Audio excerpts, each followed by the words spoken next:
I chose neurology because it's, I believe, the most interesting and dynamic area of medicine. There's a vast number of advances being made in this field, and every day there seems like there's something new coming out. Whenever there's something on the news about a new area of medicine or a new breakthrough, it's half the time it seems it's in the field of neurology. I specialize in multiple sclerosis. Perhaps half of my patients are patients with that condition.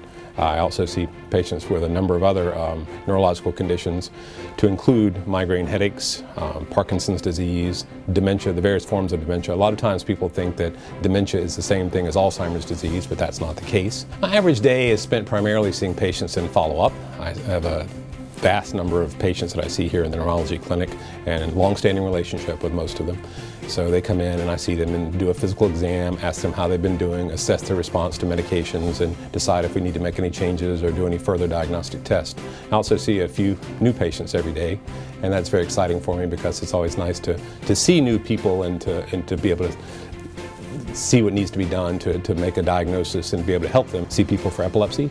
I have quite a few patients with epilepsy in my practice. A portion of my practice is devoted to treating patients in clinical research trials. I like to develop a personal relationship with my patients by really getting to know them and know the interactions with their family members, know the names of their pets, how many stairs they have in their homes. Just all that type of stuff is invaluable in proper management of the patient. I try to help the patient to understand his or her condition, and there are neurological diseases for which there are no completely effective treatments, and I try to help them understand that. Something that I push with my patients is you have to look at everything from the risk versus benefit model. So I try to go with something with the highest benefit and lowest risk at first, and then we work our way through until we find something that is effective to get the problem under control. I've always enjoyed clinical research because it allows my patients to have an opportunity to participate on the forefront of science, to allow them opportunity to use new medications that might be not for a condition that might not be currently treatable,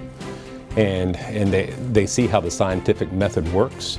They interact with their physician. They see how science works, and they understand more about medicine by participating in clinical research. I get the most satisfaction from allowing patients to have a normal life. I'm Dr. Lloyd, and I'm a neurologist here at Riverside.